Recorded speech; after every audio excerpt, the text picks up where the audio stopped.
we just can't keep ignoring it and saying, oh well.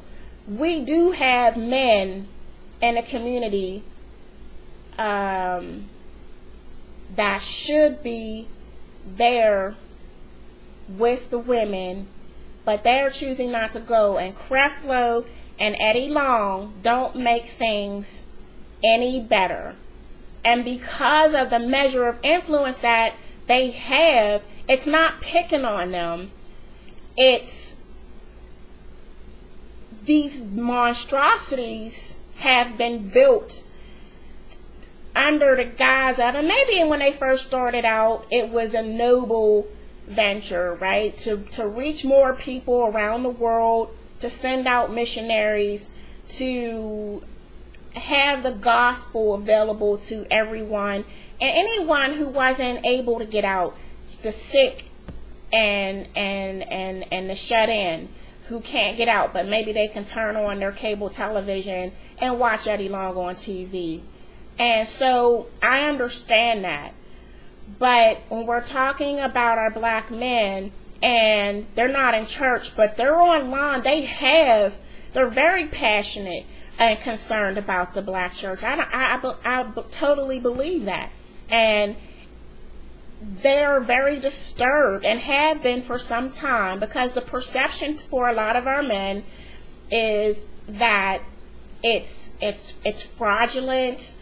The church is money grubbing, and there's pimpery going on in the church. And I say that with all seriousness. I'm not trying to be funny about it, but those are the images that come to mind when you're asking a young black man to come to church a lot of times. And it's unfortunate, but you have people like Eddie Long and Creflo perpetuating those same images, and those are the ones that are speaking the loudest, right? So we think about the impact that's having on the family, because the women are going to church and the men are staying at home.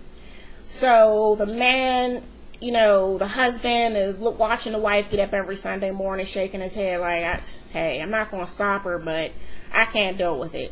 And she at church praying, now he going to come to church one day. Nothing wrong with that. Then you have the young man that's watching his grandma struggling to go to church every Sunday with the last of her money to give, in an offering plate, but he can't get a new pair of tennis shoes. There's something about our practices that we need to start examining. I mean, so you're called to full-time ministry, but you haven't worked out a plan as to how to support yourself and your family in full-time ministry. So you aspire to depend on tithes and offerings for your sustenance and the sustenance of your family. That might be a mistake. I'm just saying, if you don't have another plan to make sure that your kids have diapers, that your wife has her needs taken care of, and that you can pay the light bill. I'm just saying, not judging, I'm just saying. So then you beat up the people on Sunday because y'all can't not only pay y'all house bill, but you got to pay the mortgage for the church that you probably shouldn't have, you and the board probably shouldn't have had agreed upon in the first place, because you probably couldn't have afforded it, but you were betting on the tithes and offerings.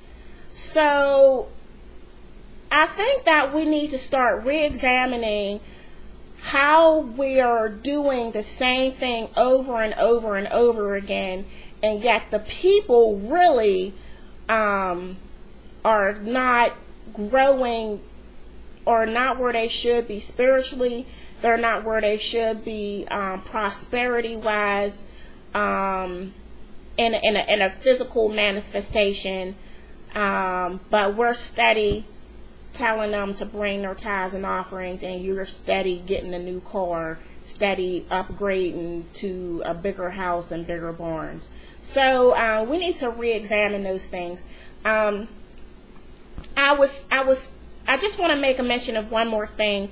I was watching and following the Congressman Weiner case in New York, where he was exposed for just taking naked pictures and basically sending them online to women he didn't really know, but just some fantasy stuff I guess he got involved in. And his pregnant wife is overseas working in another government division, and he came out, and because the media finds you out, right? So they found him out, and he denied the whole thing. But then as more and more pictures came out, and then, oh my God, women started coming forward, he finally confessed.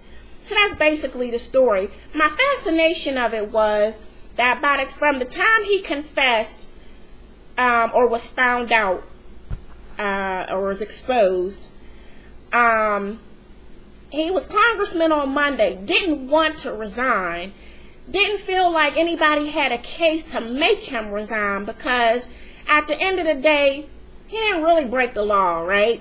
He didn't do anything that was so horrible that anybody could say, okay, we're going to court about this. The most they had was a health ethics committee review, and that was certainly going down. But before they were even trying to go that route, before they even went that route, they decided to start putting pressure on him to say, you need to resign. And he resisted over those few days, because he just didn't want to.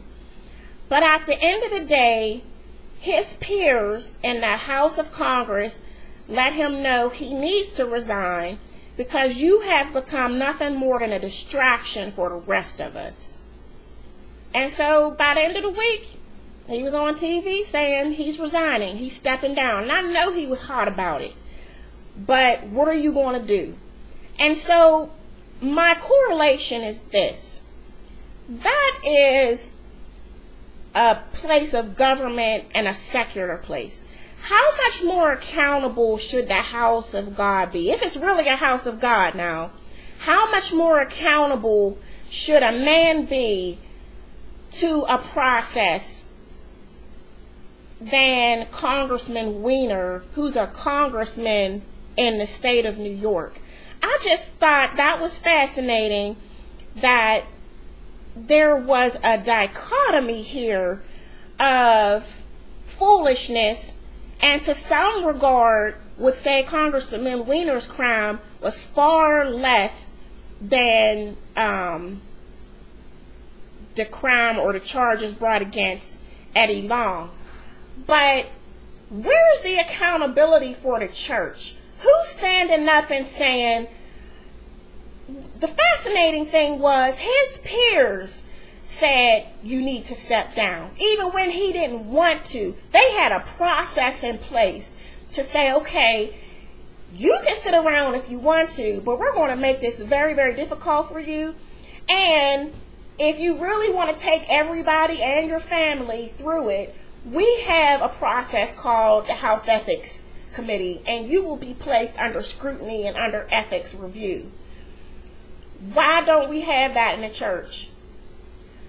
I don't understand it.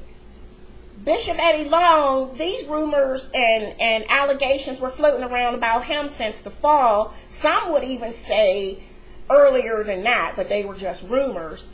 But in the fall, somebody publicly came forward and attained counsel against Eddie Long, and